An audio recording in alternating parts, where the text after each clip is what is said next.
Di akhir masa pemerintahannya, Presiden Jokowi berhasil menarik investor perusahaan global untuk berinvestasi di Indonesia.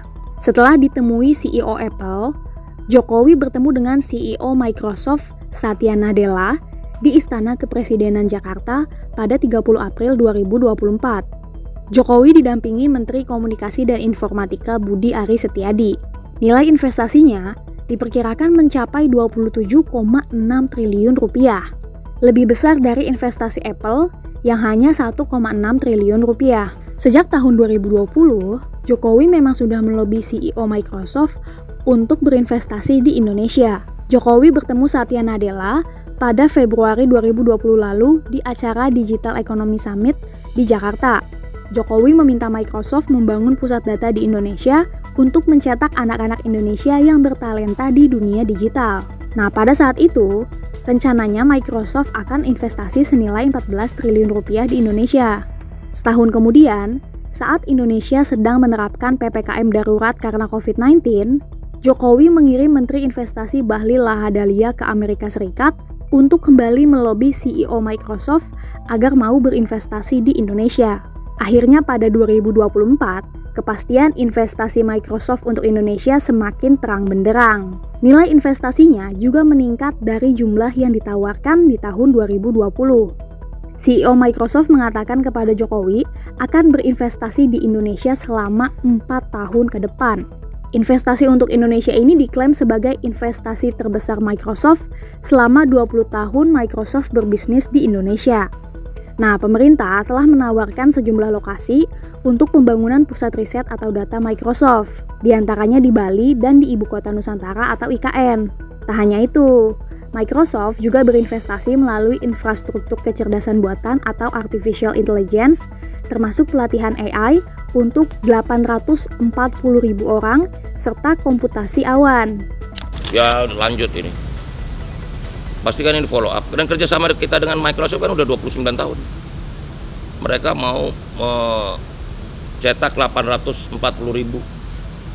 digital talent khusus AI di Indonesia dalam 4 tahun. Berarti sehari saya setahun 210.000.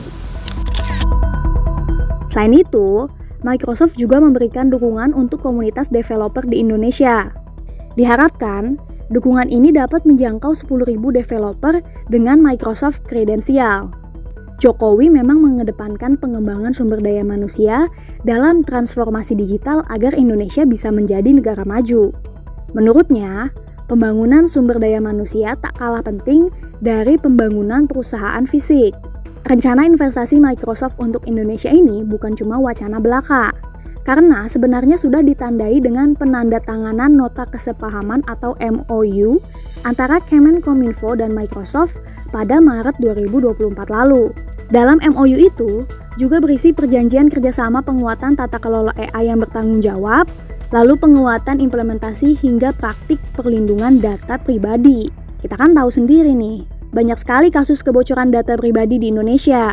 Sampai akhirnya dibuat undang-undangnya pada tahun 2022, yaitu UU nomor 27 tahun 2022 tentang perlindungan data pribadi. Nah, jadi pertemuan Jokowi dengan CEO Microsoft hari ini sebenarnya untuk menindaklanjuti MOU tersebut.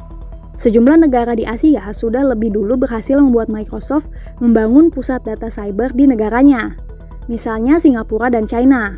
Pada 2016 lalu, Microsoft meresmikan fasilitas gabungan pusat transparansi dan keamanan cyber pertama di Singapura yang bisa melayani keamanan cyber di seluruh negara-negara di Asia Pasifik.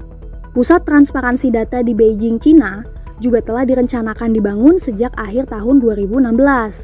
Nah, diketahui sebelumnya nih, pada 17 April 2024 lalu, CEO Apple berencana investasi senilai 1,6 triliun rupiah di Indonesia dalam bentuk pelatihan sumber daya manusia, yaitu melalui Apple Developer Academy. Tak hanya itu, Jokowi juga mendorong pembangunan pabrik Apple di Indonesia.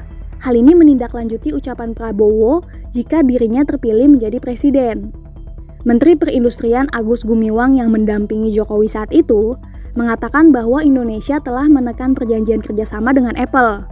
Namun kabar terbarunya, saat ditanya wartawan pada 29 April lalu, Menteri Investasi Bahlil Lahadalia mengaku belum ada lagi komunikasi antara pihak Apple dan Indonesia. Dia mengaku belum menerima permohonan investasi dari Apple.